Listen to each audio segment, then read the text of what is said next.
desde los 8.769 puntos. Tiempo, por tanto, de arrancar el primer análisis del día con Pablo García, director de Divacons Alpha Value. Pablo, muy buenos días. Hola, buenos días, Eva. Perdona que vamos con algo de retraso. Para poner sobre la mesa, Pablo, yo creo que lo primero, analizar ese informe, ese pulso a los distintos distritos de los Estados Unidos, ese libro beige de la Fed que habla de crecimiento moderado, de cómo se trasladan la inflación ya, esos precios a los salarios, movimiento de trabajadores. ¿Cuáles son las principales líneas que se desprenden de este informe? Bueno, de todo el libro beige yo destacaría una serie de frases, aunque la verdad es que las cosas se están calentando porque muchos miembros de la Reserva Federal claramente ya han insistido, algunos hasta se planteaban subidas de tipos para la próxima reunión y para la siguiente de hasta 75 puntos básicos, lo cual sería histórico. Pero bueno, el consenso habla de subidas de 50 puntos. El libro beige, el tono fue positivo, ¿no? Hablan de la actividad económica que se expandió a un ritmo moderado desde mediados de febrero. No olvidemos que el 24 de febrero comenzó la invasión de Ucrania, que las presiones inflacionistas se mantuvieron fuertes, nada nuevo, y que la actividad manufacturera bastante sólida todavía de forma general en todos los distritos, ¿no? Pero apuntan también de nuevo a los retrasos en la cadena de suministro, a la rigidez del mercado laboral, aunque están en pleno empleo, ya quisiéramos nosotros, ¿verdad, Eva? Y con altos costes de los insumos, de los inputs, que obviamente se han generado con la subida de las tensiones inflacionistas. Continúan hablando de necesidades de demanda, es decir, el consumo sigue potente y bueno, pues la verdad es que insistieron sobre todo en la inflación, es decir, en resumen, nada nuevo, todo lo que más o menos se prevé y por la parte de la Fed, pues esperamos esas subidas de tipos que pueden ser 7, 8, 225 puntos básicos en el conjunto del ejercicio. Es decir, la Fed toma y tiene el toro por los cuernos con un crecimiento que se va a desacelerar sin duda, con una inflación que está disparada, pero la Fed está digamos, conteniendo esas expectativas con subidas fuertes de tipo e insistiendo muchos miembros, sobre todo los más hawkish, como el señor Bullard, insistiendo que posiblemente estén detrás de la curva, pero van a acelerar el proceso, por supuesto, de subidas de tipo de los Fed Funds, pero también de reducción del balance. Y mientras tanto, pues como hemos comentado muchas veces, ¿verdad? El BCE, pues aquí deshojando la margarita, poniendo velas a Santa Justa y Rufina, y aquí no se subirán tipos hasta previsiblemente el cuarto trimestre con unos tipos al 0%, que conviene recordar respecto a otros bancos centrales, como es el Banco de Polonia en el 4,5%, el Banco de la República Checa en el 5%. Así que, bueno, pues seguimos, dicen los miembros de la FED, que están por detrás de la curva. En Europa estamos por detrás de no sé qué. O sea que estaremos vigilando a ver qué se van desprendiendo de esas declaraciones y el cambio de esa política monetaria. Entre tanto, quería hacer una parada para analizar lo que está siendo el campo de esa guerra económica, esas sanciones, ese tratamiento de aislar a Rusia de la escena internacional, como Janet Yellen, la secretaria del Tesoro norteamericano, y otros países miembros en la reunión del G20 de estas últimas horas, en el marco de esas reuniones de primavera, han salido, han boicoteado la intervención de los funcionarios rusos en ese rechazo, ¿no? Y en ese intento por sacar de la escena a Rusia. En este contexto y en medio de este campo de sanciones, ¿cómo se puede interpretar, cómo juzgas esta actitud y realmente qué trascendencia puede tener?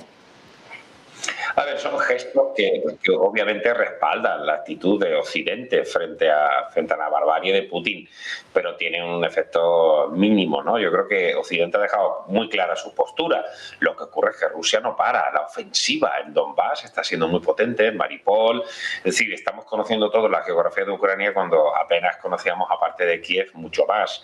Es decir, no ha frenado a Putin. Putin, esa loba herida que hemos comentado desde el principio de la guerra, entendíamos que no iba a parar en su ofensiva. Así que, bueno, gestos de cara a la galería, esto se está enquistando, no se acerca la paz, seguimos con mucha inflación, con problemas de suministro, con los problemas también en China, con el COVID, que no han desaparecido, aunque parece que están siendo algo menores, los problemas de suministro son muy potentes y la inflación que se está enquistando. Es decir, la guerra no la está ganando Putin, pero desde luego tampoco la está ganando Occidente, a pesar de esos, digamos, buenos guiños a nivel de las instituciones internacionales, ¿no? La verdad es que se está complicando y yo creo que en las estimaciones del Fondo Monetario, del Banco Mundial, que hemos visto recientemente a la baja, baja, pues es muy claro, bajamos expectativas de crecimiento, subimos expectativas de inflación.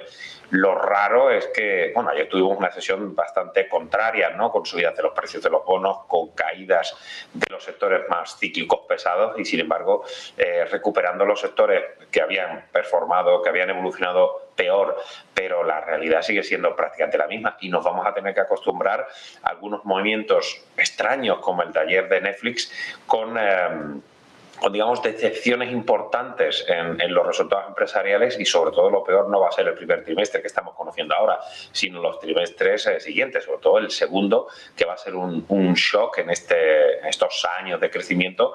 Se va a poner un frenazo y, sobre todo, algunas compañías que no son capaces de adaptarse, como ha podido ser el caso de Netflix. Precisamente si nos centramos en lo que es la compañía de Netflix, hemos visto ese desplome de la jornada de ayer del 35%. Hoy en el After Hours sigue cayendo, aunque es verdad que de forma irrisoria para lo que ha sufrido en las últimas horas, pero hemos visto como ese gran inversor Bill Ackman ha deshecho posiciones con minusvalías millonarias. No sé qué horizonte se puede ver de cara a Netflix y de cara a otras compañías del sector. Fíjate que los resultados de Netflix, yo siempre digo que hay que analizar lo pasado, pero lo que cotiza el mercado es el futuro. Los resultados del primer trimestre de Netflix no fueron tan malos. De hecho, el margen operativo, 25,1%, fue mejor de lo previsto. Las ventas subieron casi un 10%, prácticamente en línea con lo previsto, y donde llegó la mala noticia es en la cifra de suscriptores.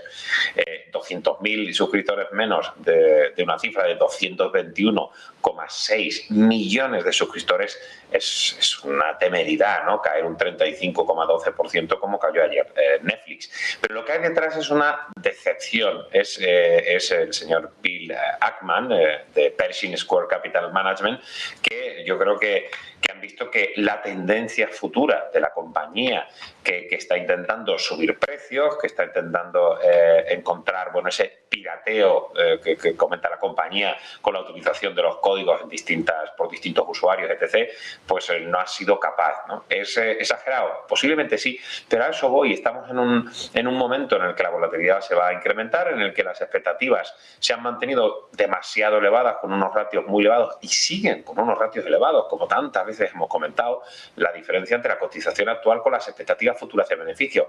Ahí está la clave. Las expectativas futuras de beneficios van a caer, y van a caer de forma sucesiva, y algunas grandes compañías como Netflix, con esas decepciones a futuro, podrían ser carnes de cañón, y yo creo que no va a ser la única que decepcione. Y en Europa, sobre todo en algunos sectores como el sector automóviles, el sector textil, lo hemos visto, ¿no? En las H&M, los Inditex de turno, puede haber decepciones muy, muy importantes. Yo creo que hay que prepararse para este entorno, y la actitud del señor Ackman es una forma de decir: ya no confío en las expectativas de la compañía, prefiero salirme ahora, aunque sea con grandes pérdidas. Si hablamos de resultados... Uy, parece que nos acoplábamos. Pablo, querría pasar, ya estamos inmersos en multitud de referencias, pero bueno, anoche conocíamos las cuentas de Tesla, cómo ha logrado unos resultados récord, aunque Elon Musk parece entretenido en otras cosas, pero bueno, la compañía ha multiplicado por 7 su beneficio neto en el primer trimestre de 2022. ¿Qué te han parecido? ¿Qué puedes destacar de ellos? O bueno, de las últimas horas, ¿cuál sería el resultado que más te ha llamado la atención?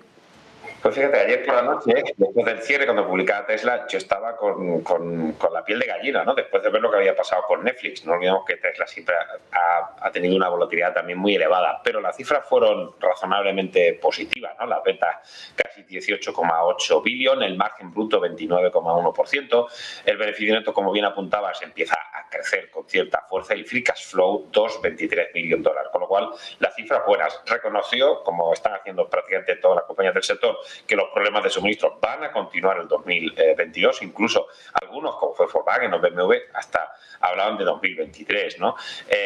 Pero lo más positivo es que las expectativas no defraudaron, y hablaba de conseguir entregas creciendo un 50% en 2022, ¿no? Y además también avances en lo que es el coche de conducción autónoma total, el FSD. Así que, bueno, la verdad es que la compañía no decepcionó bien, y no sabemos si es salvados por la campana, y el siguiente trimestre pues tendremos digamos, unas expectativas algo más moderadas, pero la verdad es que chapó y sigue cotizando unos ratios muy elevados dentro de un sector autos que está un poco en la cuerda floja, pero chapó por Elon Musk y es verdad, está también en otros menesteres, la verdad es que no sé dónde saca tiempo para seguir tuiteando constantemente.